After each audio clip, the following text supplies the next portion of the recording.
حضرت موسیٰ کے واقعے میں ایک اہم کڑی میں بیان کر کے بات ختم کرتا ہوں، کیونکہ پورا واقعہ اس ڈیٹیل اور تفصیل کے ساتھ بیان کرنے کا وقت نہیں ہے۔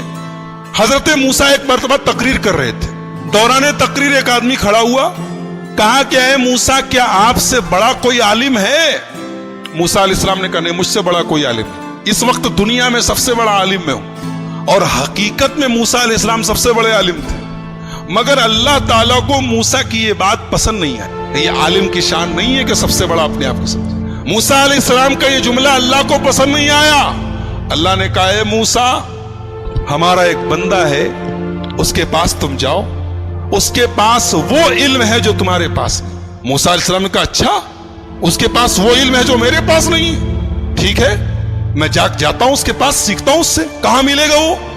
اللہ نے کہا وہ تمہیں ملے گا مجمع البحرین پر، جہاں دونوں دریا آپس میں ملتے ہیں، وہاں چلے جاؤ، وہاں تمہیں وہ آدمی ملے گا۔ چنانچہ حضرت موسیٰ علیہ السلام نے اپنے ساتھی حضرت یوشع ابن نون کو لیا اور پہنچے وہاں پر۔ وہاں پہ حضرت خضر سے ملاقات ہوئی۔ حضرت خضر کون تھے؟ صحیح بات یہ ہے کہ یہ اللہ کے نبی تھے، اور اللہ تعالیٰ نے ان کو ایک مخصوص علم دیا تھا کہ جب کوئی انسیڈنٹ ہوتا تھا، کوئی واقعہ ہوتا تھا، تو اس واقعے کے پیچھے کیا ہونے والا ہے، اس کا انجام کیا ہونے والا ہے، وہ بھی اللہ ان کو بتا دیتا تھا۔ تو جب حضرت موسیٰ پہنچے ان کے پاس تو بڑے ادب سے کہا کہ حضرت میں آپ کے پاس آیا ہوں، آپ سے کچھ سیکھنا چاہتا ہوں، کہ آپ مجھے اجازت دیتے ہیں میں آپ کے ساتھ تھوڑا وقت گزار سکتا ہوں؟ حضرت خضر نے کہا کہ دیکھو میرے ساتھ تم وقت گزار نہیں پاؤ گے، اس لیے کہ میں بہت سا کام ایسا کروں گا جو تمہیں سمجھ میں نہیں آئے گا، اور تمہیں سمجھ میں نہیں آئے گا تم پوچھو گے، تم برداشت نہیں کرو گے، پوچھو گے، اور میرے ساتھ تم کوئی بات پوچھو گے تو میں تمہیں اپنے ساتھ رکھ نہیں سکتا۔ حضرت موسیٰ نے کہا گھبرائیے نہیں، میں کچھ پوچھوں گا نہیں آپ سے، آپ اپنا کام کیجئے، میں بس دیکھتا رہوں گا چپ چاپ۔ کہا ٹھیک ہے چلو۔ دونوں چلے، دریا میں کشتی جا رہی تھی، دونوں کشتی پر بیٹھے۔ کشتی پر جیسے بیٹھے، حضرت خضر نے ہتھوڑی نکالی اور تختی کا ایک تختہ توڑ کے نکالنے لگے۔ حضرت موسیٰ نے کہا کیا کر رہے ہیں آپ؟ ارے کشتی ڈوب جائے گی، سب مر جائیں گے، سب کو ڈبونا ہے کیا؟ کہا میں بولا تھا کہ تم صبر نہیں کر پاؤ گے، تم برداشت نہیں کر پاؤ گے، بولو گے ضرور۔ کہا کہ اچھا معاف کیجئے میں بھول گیا تھا، اب کچھ نہیں پوچھوں گا، اب آپ جو کرنا ہو کیجئے، میں کچھ پوچھوں گا نہیں۔ اور آگے بڑھے، کشتی سے اترے، ایک گاؤں میں پہنچے۔ گاؤں میں 15 سال کا 16 سال کا ایک لڑکا تھا، اچھا خاصا ٹہل رہا تھا۔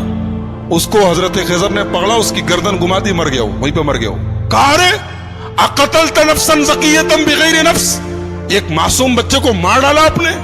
قال الم اقل لک انک لن تستطیع معی صبرا، کہا کہ میں جانتا تو تم صبر نہیں کر پاؤ گے میرے ساتھ، تم برداشت نہیں کر پاؤ گے۔ کہا اچھا معاف کیجیے، اب آخری چانس دے دیجیے، اب اگر میں کچھ پوچھوں گا آپ مجھے چھوڑ دیجئے، آپ اپنے راستے میں اپنے راستے۔ کہا ٹھیک ہے۔ آگے پہنچے، ایک گاؤں میں گئے، ایک بستی میں گئے، دونوں بھوکے پیاسے تھے۔ جب بستی میں پہنچے تو وہ بستی جو تھی وہ کنجوسوں کی، بخیلوں کی بستی تھی۔ یہ دونوں پہنچے، بولے ہمیں بھوک لگی ہے، کچھ کھانے کو ملے گا کیا؟ تو بستی والوں نے کہا کہ تمہارے باپ کا مال ہے کہ چلے آئے اور ہم تم لوگوں کو کھانے پینے کو دیں گے، چلو جاؤ یہاں سے۔ بھگا دیا ان لوگوں نے۔ یعنی ایک نمبر کے بخیل اور کنجوس تھے، دونوں کو ایک آدمی کھانا کھلانے کو تیار نہیں۔ دونوں بیچارے بھوکے پیاسے تھکے ہارے گاؤں کے ایک مکان کی دیوار کے پاس بیٹھے تھے۔ اچانک دیوار گرنے لگی، حضرت خضر کھڑے ہوئے اور اللہ نے ان کو ایک مخصوص طاقت دی تھی، دیوار گر رہی تھی، انہوں نے کھڑے ہو کے دیوار کو سیدھا کر دیا۔ حالانکہ وہ اکیلے ایک آدمی کے بس کی چیز نہیں تھی، لیکن اللہ نے ان کو پاور دیا تھا، انہوں نے کھڑے ہو کے دیوار ٹھیک کر دی۔ موسیٰ علیہ السلام جلالی پیغمبر تھے، پہلے ہی غصے میں تھے، ان لوگوں نے کھانا اور پانی تک نہیں پوچھا تھا، مہمان نوازی نہیں کی تھی۔ کہا کہ آپ بڑے خیرخواہ بنتے ہیں، بڑے دریا دل بنتے ہیں، ان لوگوں نے پانی تک نہیں پوچھا اور آپ چلے، ان کی دیوار گر رہی تھی، آپ کو ٹھیک کرنے کی کیا ضرورت تھی؟ آپ پہلے پیسہ لے لیتے، کچھ معاوضہ طے کر لیتے۔ قال ھذا فراق بینی و بینک، کہا کہ اے موسیٰ اب یہاں سے آپ اپنے راستے میں اپنے راستے۔ آپ نے کہا تو میں بولوں گا نہیں اور آپ ہر جگہ بول دیے۔ اب میں بتاتا ہوں کہ وہ تینوں کام میں نے کیوں کیا تھا۔ ہم لوگ جس کشتی میں جا رہے تھے وہ کشتی کچھ غریبوں کی کشتی تھی، کچھ غریب لوگ تھے، وہ بیچارے کشتی پر چلاتے تھے، وہی ان کی انکم کا ذریعہ تھی۔ آگے ایک ظالم بادشاہ تھا، وہ ظالم بادشاہ جب کوئی کشتی دیکھتا تھا، اگر کشتی صحیح سلامت ہوتی تھی تو کشتی کو لوٹ لیتا تھا، اور اگر کشتی دور سے ہی عیبدار نظر آتی تھی تو چھوڑ دیتا تھا۔ میں نے تختہ نکال دیا تاکہ وہ ظالم بادشاہ کشتی کو لوٹے نہ، اور جو لڑکا تھا جس کو میں نے گردن پکڑ کے مار دیا تھا، اس لڑکے کے ماں باپ بہت نیک تھے، مومن تھے، ایمان والے تھے، اور وہ لڑکا آگے چل کے اپنے باپ کا نافرمان، اپنی ماں کا نافرمان اور کافر ہونے والا تھا۔ تو میں نے اللہ کے حکم سے اس کو ختم کر دیا، اور اللہ اس بچے کے بدلے ان کو ایک نیک بچہ دے گا جو ان کی آگے چل کے ایمان والا بنے گا اور ان کی خدمت کرے گا۔ اور جو دیوار میں نے ٹھیک کر دی تھی، وہ دراصل جس مکان کی دیوار تھی وہ مکان 2 یتیم بچوں کا تھا۔ ان کا باپ جب مرنے لگا تو اس نے اپنی ساری جمع پونجی، بچے چھوٹے چھوٹے تھے، ساری جمع پونجی اپنے مکان کی ایک دیوار کے نیچے دفن کر دیا، اور وہ بچے بیچارے ابھی چھوٹے چھوٹے تھے، یتیم بچے تھے۔ اگر دیوار گر جاتی تو وہ بستی جو تھی، گاؤں والے 1 نمبر کے حریص اور لالچی اور بخیل لوگ تھے، ہمیں ایک گلاس پانی تک نہیں پوچھا، وہ دیوار کے نیچے کا سارا خزانہ لوٹ لیتے اور وہ بیچارے یتیم بچوں کا حق مارا جاتا۔ تو اللہ کے حکم سے میں نے دیوار کو ٹھیک کر دیا تاکہ جب بچے بڑے ہو جائیں تو پھر اللہ تعالیٰ ان کے باپ کا خزانہ انہیں پہنچا دے۔ اور اللہ نے ایسا کیوں کیا؟ اس لیے کہ ان دونوں بچوں کا جو باپ تھا وہ بہت نیک تھا۔ نیک باپ کی اولاد پریشانی میں پڑے یہ اللہ تعالیٰ نے پسند نہیں کیا۔ اگر باپ نیک ہے تو اولاد کی اللہ مدد کرتا ہے۔ ایک نقطہ یہ ملا کہ اگر آدمی نیک ہو تو اس کے مرنے کے بعد بھی اس کی اولاد کو فائدہ پہنچتا ہے، یہ اس آیت سے پتہ چلا۔ بہرحال یہ حضرت خضر کا واقعہ تھا، حضرت موسیٰ کا واقعہ۔ قرآن کریم کے 15ویں پارے کے لاسٹ میں اور 16ویں کے شروع میں یہ واقعہ بیان کیا گیا ہے۔ موسیٰ علیہ السلام کی جو قوم تھی، اللہ نے بہت انعام ان کے اوپر کیا۔ ان کے اوپر آسمان سے کھانا اترتا تھا، ان کو بھوک لگتی تھی، کھانا اترتا، من و سلوا۔ پانی کی ضرورت پڑی، موسیٰ علیہ السلام نے لاٹھی کو زمین پہ مارا، زمین سے چشمہ بہنے لگا۔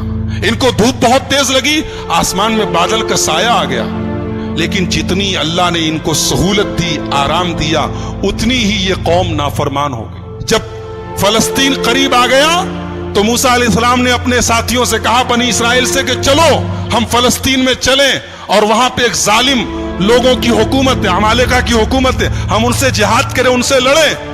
تو موسیٰ علیہ السلام کے ساتھیوں نے کہا، ارے وہ لوگ بہت پاورفل لوگ ہیں، ہم لوگ ان سے لڑ نہیں سکتے، ان سے لڑنے کی طاقت ہمارے اندر نہیں ہے، آپ جائیے، آپ کا رب جائے۔ اذهب انت وربک فقاتلا، اے موسیٰ تم جاؤ، تمہارا رب جائے، اور دونوں جا کے لڑائی کرو، ہم لڑنے والے نہیں ہیں۔ یہ حال تھا بنی اسرائیل کا۔ ایسے ہی نہیں ہم لوگ سورہ فاتحہ میں پڑھتے غیر المغضوب علیہم ولا الضالین، اے اللہ ان کے راستے پر نہیں چلانا جن کے اوپر تیرا غضب اترا۔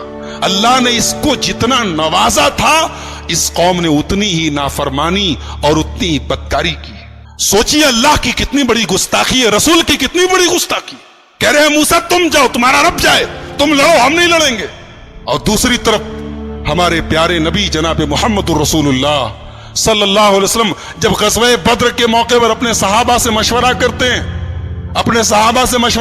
ہیں، اور اپنے انصاری صحابہ سے پوچھتے ہیں کہ تم لوگ کیا کرو گے، تو انصاری صحابہ کہتے ہیں، اللہ کے نبی ہم کوئی موسیٰ کے ساتھی تھوڑی ہیں جو کہہ دے کہ آپ جائیے، آپ لڑیے، ہم بیٹھے رہیں گے۔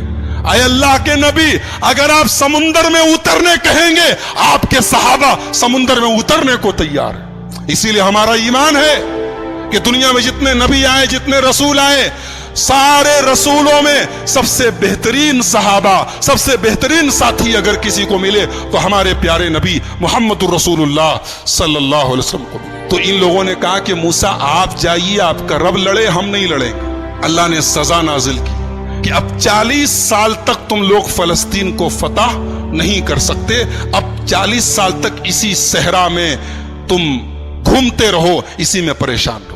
اور اسی 40 سال کے دوران حضرت موسیٰ کا انتقال ہو گیا. بعد میں ان کے جانشین بنے حضرت یوشع ابن نون اور ان کے دور میں فلسطین فتح ہوا اور فلسطین پر پھر بنی اسرائیل کا قبضہ ہوا.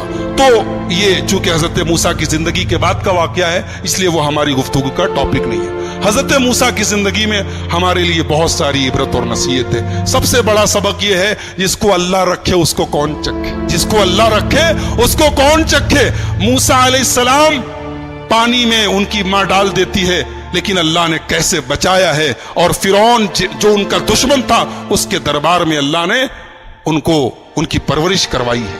اور پھر اللہ نے اس موقع پر جب موسیٰ کی پوری قوم, موسیٰ علیہ السلام کی پوری قوم کہتی ہے کہ ہم پکڑ لیے جائیں گے, گرفتار ہو جائیں گے, لیکن حضرت موسیٰ نے اللہ کی ذات پر ایسا بھروسہ اور یقین رکھا کہ اللہ نے ان کے بھروسے کی لاج رکھی اور سمندر کے اندر, دریا کے اندر راستہ بنا دیا. تو میرے بھائیوں, بہت سارے سبق ہیں, بہت ساری عبرتیں ہیں, نصیحتیں ہیں. آئیے ہم اللہ سے دعا کریں اللہ تعالیٰ اس جلیل القدر پیغمبر کی سیرت کو ہم سب کو سمجھنے کی اور اس سے جو عبرتیں نصیحتیں حاصل ہو رہی ہیں انہیں اپنانے کی توفیق عطا فرمائے. رب العالمین ہمیں نبیوں کے واقعات کو پڑھنے اور سننے کی توفیق عطا فرمائے. رب العالمین ہماری اصلاح فرمائے. رب العالمین آج کے ہمارے جمع ہونے کو قبول فرمائے. کہنے اور سننے سے زیادہ عمل کی توفیق عطا فرمائے. جب تک ہم دنیا میں زندہ رہیں اسلام پر زندہ رہیں اور خاتمہ ہمارا ایمان پر ہو. آمین. وآخر دعوانا الحمد للہ رب العالمین. والسلام علیکم.